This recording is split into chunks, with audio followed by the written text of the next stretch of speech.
Hai, perkenalkan nama saya Riris Adeline Manulang. Saya dari kelas 11 I1. Di sini saya akan menjelaskan yaitu pertama-tama pengertian dari integrasi sosial. Integrasi sosial adalah penyesuaian antar unsur-unsur yang berbeda, terutama dalam kehidupan sosial, sehingga dapat menghasilkan pola kehidupan yang nyaman bagi masyarakat. Integrasi sosial merupakan gabungan dari dua istilah, yaitu integrasi yang dalam bahasa Inggris yaitu namanya integration, yang artinya arti kesempurnaan atau keseluruhan. Sementara kata sosial berarti hubungan dan juga timbal balik dari tindakan yang dilakukan oleh masyarakat.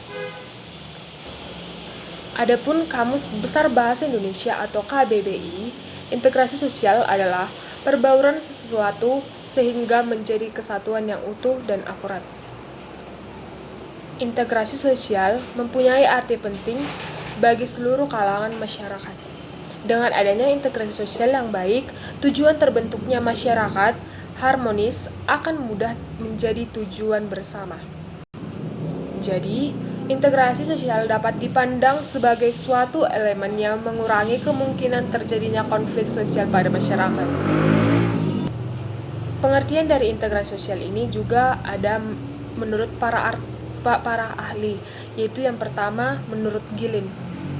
Menurut Gilin ini, integrasi sosial adalah fenomena sosial yang terjadi karena adanya proses sosial, terutama mengenai perbedaan unsur budaya, emosional, perilaku, dan keinginan yang akhirnya menimbulkan aspek masalah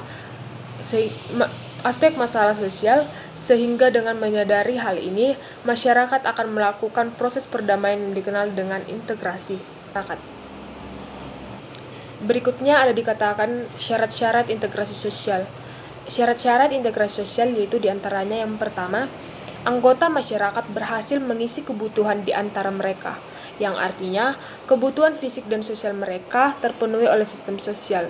Dengan terpenuhinya kebutuhan sosial tersebut membuat setiap anggota masyarakat saling menjaga keterikatan satu dengan yang lainnya. Yang kedua, ada dikatakan norma-norma serta nilai sosial tersebut berlaku cukup lama, tidak mudah berubah, serta dijalankan secara konsisten oleh seluruh anggota masyarakat.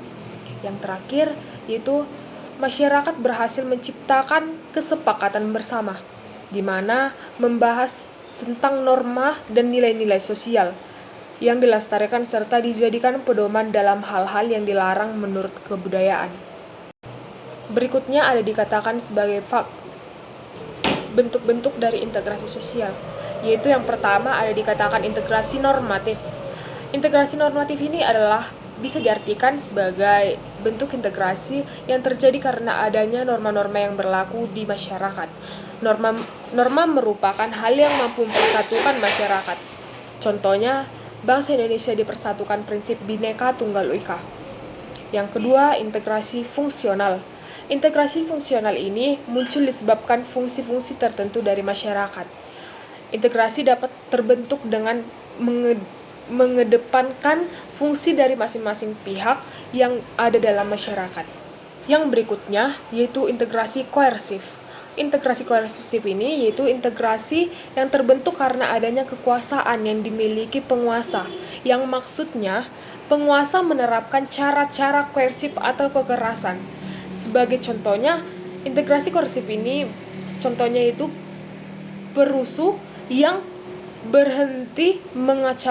tidak berhenti mengacaukan ketika polisi menembakkan gas air mata ke kerumunan perusuh tersebut. Berikutnya ada juga faktor pendorong dan penghambat integrasi sosial. Faktor pendorong terjadinya integrasi sosial yaitu terbagi atas dua, faktor internal dan faktor eksternal. Faktor internal diantaranya yaitu satu, adanya sikap saling menghargai dan toleransi antar individu dan kelompok. Yang kedua, adanya sikap terbuka terhadap perubahan. Yang ketiga, adanya kesadaran bahwa manusia sebagai makhluk sosial akan selalu membutuhkan orang lain. Yang keempat, terjadinya kontak dengan kebudayaan lain secara intensif. Dan faktor eksternal diantaranya yang pertama, adanya pertambahan populasi penduduk yang heterogen dan homogen. Yang kedua, adanya sistem pendidikan yang maju. Yang ketiga, adanya sistem masyarakat yang terbuka dengan budaya asing. Yang keempat, adanya musuh dari luar kelompok yang harus dihadapi bersama. Berikutnya, faktor penghambat integrasi sosial. Faktor penghambat ini juga terbagi atas dua, faktor eksternal dan internal. Faktor internalnya yang pertama, adanya sikap individu atau kelompok yang masih sangat tradisional. Yang kedua, adanya ikatan sosial yang rendah antara individu dan kelompok.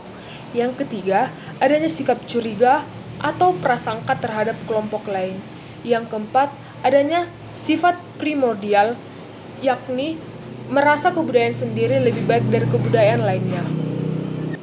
Berikutnya, faktor eksternal.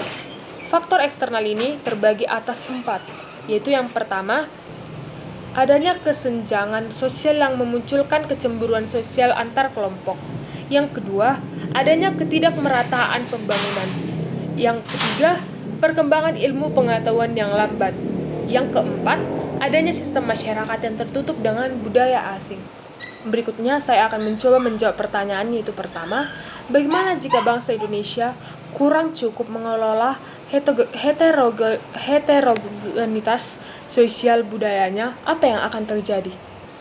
Menurut saya, pastinya hubungan sosial budaya yang ada di Indonesia menjadi terpecah belah dan melanggar peraturan-peraturan yang ditetapkan pemerintah dan tindakan kejahatan yang semakin merajalela.